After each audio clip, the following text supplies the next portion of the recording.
Olá pessoal, tudo bem? Estamos dando início à nossa semana 7, como sempre, falando sobre a unidade 7 do livro. Para essa semana nós temos uma listinha com 10 exercícios. Eles são mais teóricos, mas também vão dar uma visão do que é essa unidade. Beleza? Então vamos começar lá pelo exercício número 1.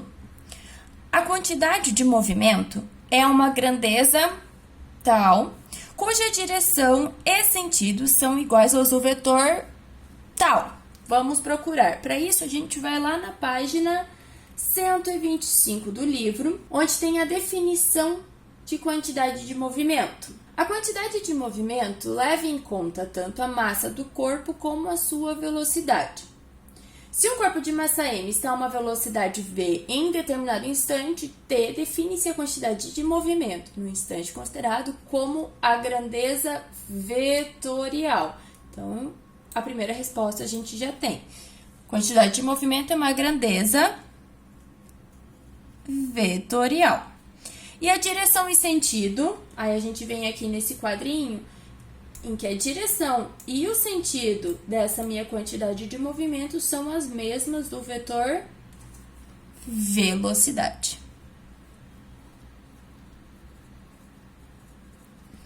Vou até anotar aqui as páginas. Essa resposta está na página 225 e 226. Belezinha? Número 2. Forças internas são capazes de gerar variação da quantidade de movimento total de um sistema. Verdadeiro ou falso? E aí, para responder essa questão, a gente vai lá para página 234. Página 234, bem aqui no início.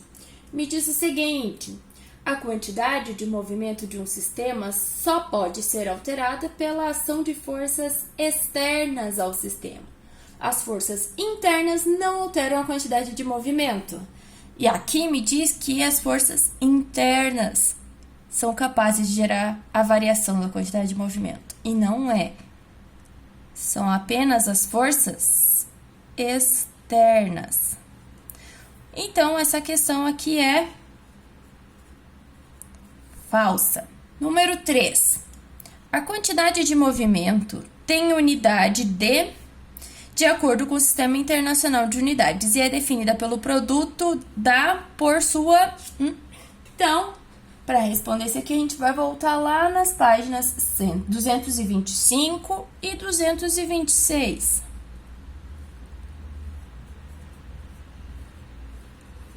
Que é onde fala a respeito da quantidade de movimento. Então, tá aqui. A unidade, eu posso olhar só aqui no quadrinho, gente. A unidade no Sistema Internacional é quilograma vezes metro por segundo. Então, tem a unidade de quilograma metro por segundo. E é definido pelo produto, então eu tenho uma multiplicação de massa pela velocidade. Então, é o produto da massa por sua velocidade. Beleza? Número 4. A quantidade de movimento de um móvel de massa constante somente será constante e não nula para movimentos retilíneos e uniformes. Então, com a minha equação de quantidade de movimento, eu sei que quantidade de movimento é igual a massa vezes velocidade. A gente já viu isso aqui em cima, né? Então, se a minha massa é constante, o que vai definir essa minha quantidade de movimento é a minha velocidade, né? Para minha quantidade de movimento ser constante, a minha velocidade também precisa ser, né? E aqui me diz que é constante e não nula para movimentos retilíneos uniformes.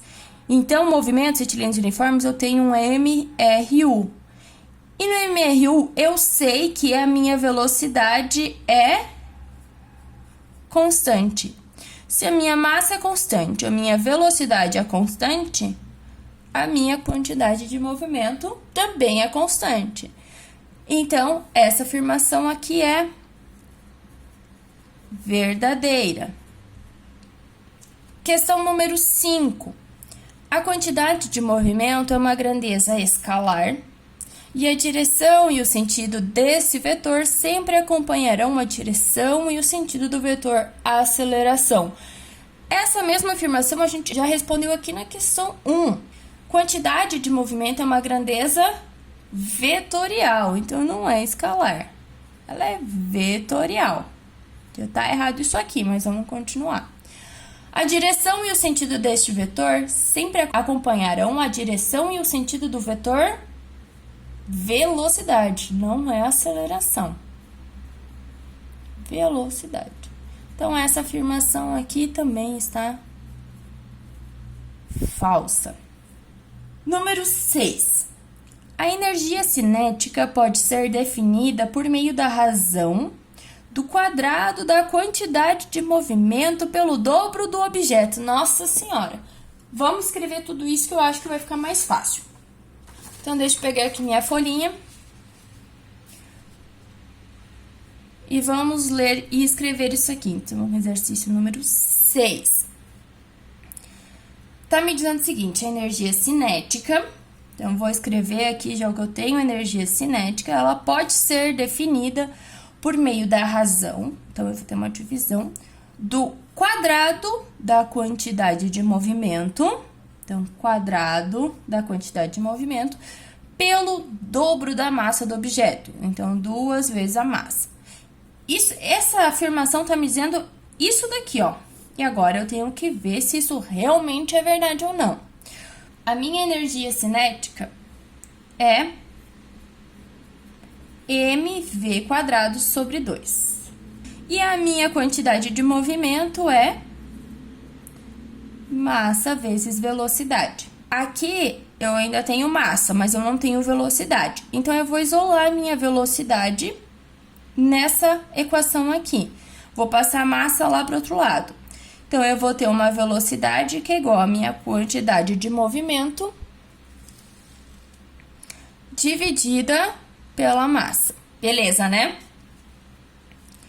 Então, eu vou substituir essa equaçãozinha aqui no lugar da minha velocidade. Então, aqui eu vou ter a massa dividido por 2, né? E vou substituir só aqui.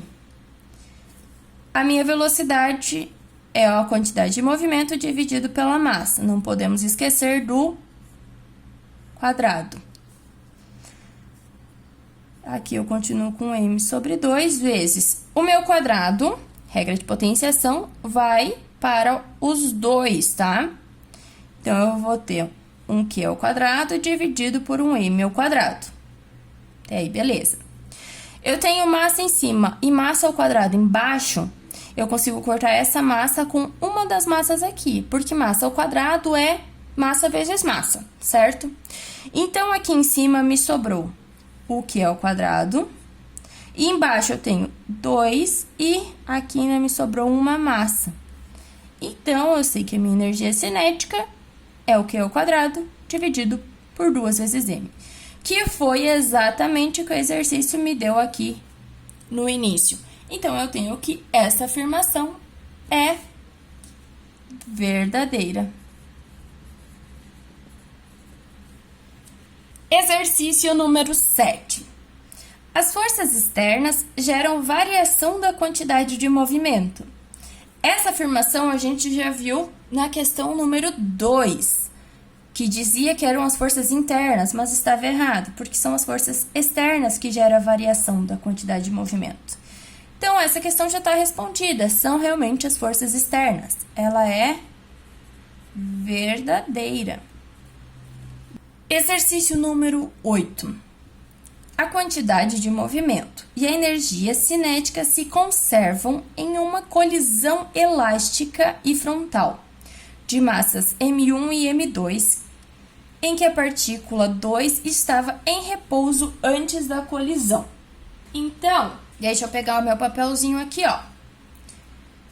Vamos analisar isso aqui. Quando eu tenho uma colisão elástica e frontal, a gente pode ver lá na página, deixa eu anotar aqui, ó, página 242. Lá na página 242, fala sobre o coeficiente de restituição. E aqui, falando do choque, né, porque se eu tenho uma colisão frontal, eu tenho um choque. É ser perfeitamente elástico, que é o nosso caso, eu tenho uma colisão elástica. Ou seja, a restituição é total. Portanto, o meu coeficiente de restituição é igual a 1. Então, a informação que eu tenho aqui, ó, é que o meu coeficiente de restituição é igual a 1. O que isso significa para mim? Como que eu calculo o coeficiente de restituição? O coeficiente de restituição é igual a velocidade de afastamento dividido pela velocidade de aproximação, certo? Se esse carinha aqui é igual a 1, significa que a velocidade de afastamento é igual à velocidade de aproximação. Então, eu tenho que a velocidade de afastamento é igual à velocidade de aproximação para esse caso aqui. Se a minha velocidade inicial é igual à minha velocidade final do movimento, eu não tenho uma variação de velocidade, né? Então, agora vamos analisar a quantidade de movimento. A minha quantidade de movimento é massa vezes velocidade. E a minha energia cinética, porque são essas duas questões que eu estou analisando, é mv² sobre 2. A massa, ela não vai alterar, certo? O que vai me definir aqui, se ela vai mudar ou não, é a minha velocidade. Só que eu já sei que a velocidade inicial é igual à velocidade final. Então, as velocidades serão a mesma. Portanto, eu não vou ter alteração. O que vai ter no início vai ser o mesmo que vai ter no final. Tanto a quantidade de movimento quanto a energia cinética. Então, essa questão 8 aqui, ela é verdadeira. Beleza? Exercício número 9. Um objeto de massa M. Então, eu vou começar a anotar isso aqui já. Então, exercício número 9. Um objeto de massa M. Então, eu vou colocar meu objeto 1, tem a massa M. Movimenta-se com velocidade V. Então, a minha velocidade desse 1 é V. E, em certo instante, colide contra outro objeto de mesma massa. Então, a massa do 2 é M também. E que estava inicialmente em repouso. A velocidade desse meu segundo objeto era 0. Após a colisão, os dois objetos se movem juntos. A velocidade do conjunto após a colisão é d. Então, eu sei que a velocidade de 1 depois do choque vai ser igual à velocidade do 2 depois do choque. Beleza. Tenho que usar a formulinha lá da quantidade de movimento, que é m vezes v. Só que aqui eu tenho um sisteminha, né? Eu sei que a quantidade de movimento inicial tem que ser igual à quantidade de movimento final. Ou a de antes é igual à de depois do choque. Qual é essa minha quantidade de movimento que eu tinha no início? Então, no início, eu vou ter a massa 1 vezes a minha velocidade 1, mais a minha massa 2 vezes a velocidade 2. E isso aqui tem que ser igual a massa 1 vezes a velocidade final de 1, mais a massa 2 vezes a velocidade final de 2. Eu sei que essa minha velocidade inicial de 2 é 0. Então, essa parcela aqui já caiu fora, tá? Então, aqui me sobrou só M1, que eu sei que vale M. E a velocidade 1, que vale V. E isso vai ser igual. Então, aqui eu tenho massa 1, V1, massa 2, V2. A massa dos dois é a mesma. E a velocidade final também é a mesma, porque eles vão andar juntos. Então, aqui, se eu considerar que é tudo igual, eu vou ter M vezes V. Mais M vezes V, eu vou ter 2M vezes V', que é o V final. O que o exercício quer é esse V aqui. Então, tudo que está multiplicando, eu vou jogar lá para o outro lado, dividindo. Eu vou ter que o V' será igual m vezes v dividido por 2m. Tenho m em cima e m embaixo, cortei.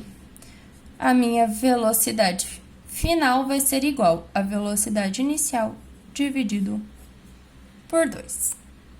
Exercício número 10. Um objeto de massa m movimenta-se com velocidade v e em certo instante colide contra outro objeto de mesma massa e que estava inicialmente em repouso. Então, é o mesmo caso que nós temos aqui no exercício 9, certo? Só que agora, nesse exercício, está me perguntando não mais a velocidade do conjunto. Após a colisão, os dois objetos movem-se juntos, ok. Qual é o coeficiente de restituição? Então, vamos voltar lá para a questão número 9. Aqui eu encontrei a velocidade final desse conjunto. Como eles vão se mover juntos, a velocidade dos dois será a mesma, tá? Então, vamos colocar aqui o exercício número 10, em que ele quer saber esse coeficiente de restituição, que a gente já viu que é a velocidade de afastamento dividido pela velocidade de aproximação. Essa minha velocidade de aproximação é a diferença de velocidades iniciais dos dois corpos. Então, eu vou ter V1 menos V2. E a velocidade de afastamento é depois do choque, a diferença de velocidade. Então, eu vou ter a V2' menos V1'. Substituindo os valores que eu tenho, então, aqui V1 menos V2, eu vou ter um V menos 0, certo? Aqui eu tenho que as duas são iguais, então eu vou ter um V' menos um V'. V menos 0 é V, e V' menos V' é 0. Ou seja, o meu coeficiente de restituição é igual a 0. O que isso significa para mim? Que eu vou ter um choque plástico ou inelástico, ou ainda eu posso chamar de choque anelástico.